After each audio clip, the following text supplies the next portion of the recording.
মহামান্য রাষ্ট্রপতির উপরে। এই কারণে আলাদাভাবে আমি বলছি যে সরকার এবং রাষ্ট্র বাংলাদেশের সংবিধান অনুযায়ী দুটো সেপারেট এন্টিটি আছে। অনেক সময়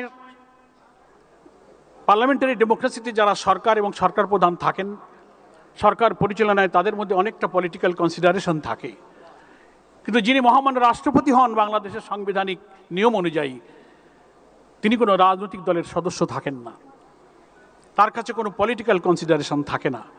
ফলে আমার আহ্বান থাকবে এই রাষ্ট্রের প্রতি, এই 36 জুলাই ব্যাপী মাসব্যাপী যে অনেক অনুষ্ঠান বাংলাদেশের বিভিন্ন দল মত সংস্থা করলো, আমাদের অনেক অনুষ্ঠানে উপস্থিত থাকার সুযোগ হয়েছে, আপনারাও সবাই থেকেছেন।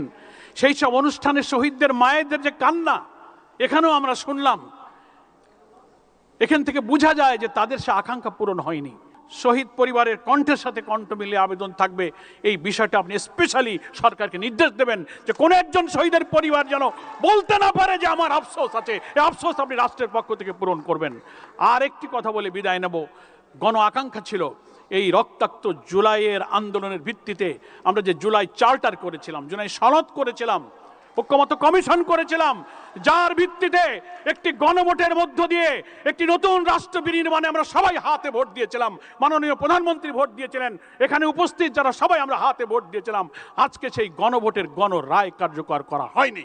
এ ব্যাপারে মহামান্য রাষ্ট্রপতির কাছে আমরা 11 দল, মাননীয় স্পিকার আপনি তখন স্পিকারের দায়িত্বে ছিলেন, আপনার কাছে আমরা স্মারকলিপি দিয়ে বলেছি আপনি হেড অফ দ্য স্টেট হিসেবে পদক্ষেপ নিয়ে এখন আপনি গণভোটের গণরায় কার্যকর করে এই রক্তাক্ত জুলাইয়ের গণ আকাঙ্ক্ষাকে আপনি বাস্তবায়িত করে ইতিহাসে আপনি স্মরণীয় বরণীয় হয়ে থাকতে পারেন। আলহামদুলিল্লাহ রাব্বিল আলামিন, সালাতু ওয়াসসালামু আলা সাইয়্যিদিল মুরসালিন ওয়া আলা আলিহি ওয়া সাহবিহি আজমাইন। ঐতিহাসিক 24-এর ছাত্রগণ অভ্যুত্থানের এখন দ্বিতীয় বার্ষিকী আমরা উদযাপন করছি। বাংলাদেশ সরকারের মুক্তিযুদ্ধ মন্ত্রণালয়ের উদ্যোগে আয়োজিত এই অভ্যুত্থানের গর্বিত শহীদ এবং আহত ও জুলাই যোদ্ধাদের সম্বর্ধনা এবং ক্রেস্ট বিতরণ সহ আজকের এই আলোচনা সভার সম্মানিত সভাপতি, মুক্তিযুদ্ধ মন্ত্রণালয়ের মাননীয় মন্ত্রী, এখানে প্রধান অতিথি হিসেবে আমাদের মাঝে উপস্থিত আছেন বাংলাদেশের মহামান্য রাষ্ট্রপতি মেজর অবসরপ্রাপ্ত হাফিজউদ্দিন বীর বিক্রম, উপস্থিত আছেন মাননীয় স্বরাষ্ট্রমন্ত্রী, মুক্তিযুদ্ধ প্রতিমন্ত্রী সহ সম্মানিত সুধীবৃন্দ, অতিথিবৃন্দ এবং আমার দেশবাসী ভাই ও বোনেরা। অনেক সময় আমরা পার করেছি, জোহরের নামাজের সময় হয়েছে, আমি সংক্ষেপে দু একটি কথা বলতে চাই। শুরুতেই আমি আজকের এই অনুষ্ঠানে বাংলাদেশ জামায়াতে ইসলামীর সম্মানিত আমির, জাতীয় সংসদের সম্মানিত বিরোধী দলের নেতা ডক্টর শফিকুর রহমানের আন্তরিক শুভেচ্ছা এবং সালাম আপনাদেরকে পেশ করছি। তিনি আপনাদের সকলকে সালাম এবং শুভেচ্ছা জানিয়েছেন। সুধীবৃন্দ, জুলাই অভ্যুত্থানের যে গণ আকাঙ্ক্ষা সেটা আমরা সবাই জানি।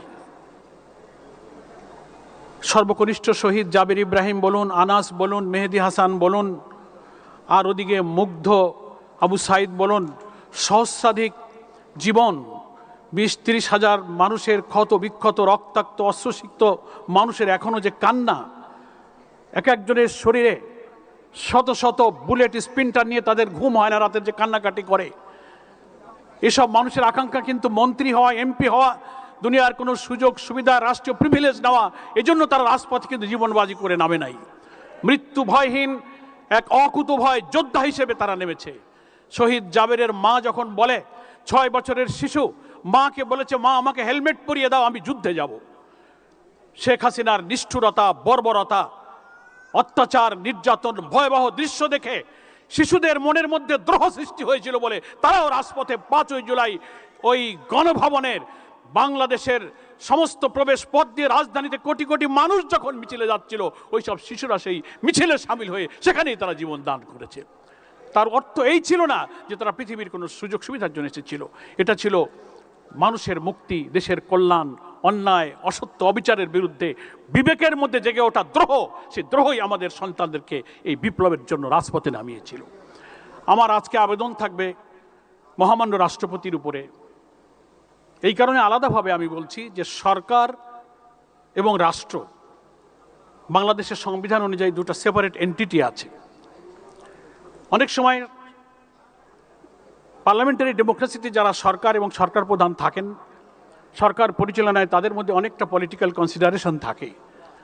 কিন্তু যিনি মহামান্য রাষ্ট্রপতি হন বাংলাদেশের সাংবিধানিক নিয়ম অনুযায়ী, তিনি কোনো রাজনৈতিক দলের সদস্য থাকেন না, তার কাছে কোনো পলিটিক্যাল কনসিডারেশন থাকে না। ফলে আমার আহ্বান থাকবে এই রাষ্ট্রের প্রতি, এই 36 জুলাই ব্যাপী মাসব্যাপী যে অনেক অনুষ্ঠান বাংলাদেশের বিভিন্ন দল মত সংস্থা করলো, আমাদের অনেক অনুষ্ঠানে উপস্থিত থাকার সুযোগ হয়েছে, আপনারাও সবাই থেকেছেন। সেই সব অনুষ্ঠানে শহীদদের মায়েদের যে কান্না এখানেও আমরা শুনলাম, এখান থেকে বোঝা যায় যে তাদের সে আকাঙ্ক্ষা পূরণ হয়নি।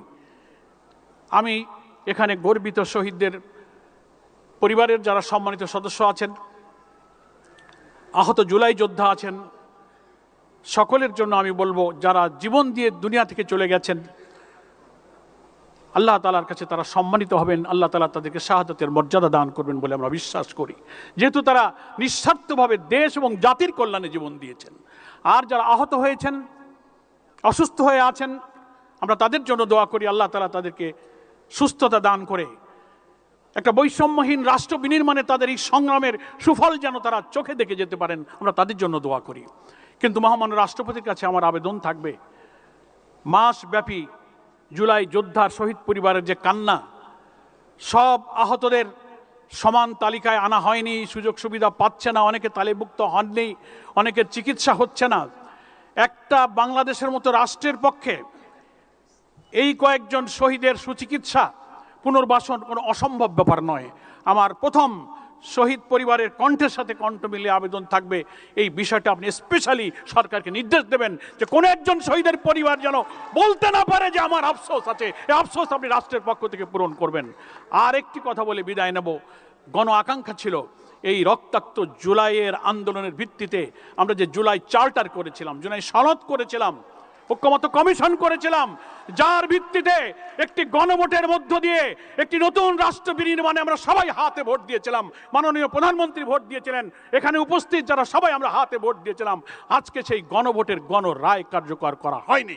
এ ব্যাপারে মহামান্য রাষ্ট্রপতির কাছে আমরা 11 দল, মাননীয় স্পিকার, আপনি তখন স্পিকারের দায়িত্বে ছিলেন, আপনার কাছে আমরা স্মারকলিপি দিয়ে বলেছি আপনি হেড অফ দ্য স্টেট হিসেবে পদক্ষেপ নিয়ে এখন আপনি গণভোটের গণরায় কার্যকর করে এই রক্তাক্ত জুলাইয়ের গণ আকাঙ্ক্ষাকে আপনি বাস্তবায়িত করে ইতিহাসে আপনি স্মরণীয় বরণীয় হয়ে থাকতে পারেন। আমি আবারও আপনাদের সকলকে ধন্যবাদ জানিয়ে আমি আমার বক্তব্য শেষ করছি। আমা তৌফিক ইল্লা বিল্লাহ। আসসালামু আলাইকুম ওয়া রাহমাতুল্লাহি ওয়া বারাকাতুহু।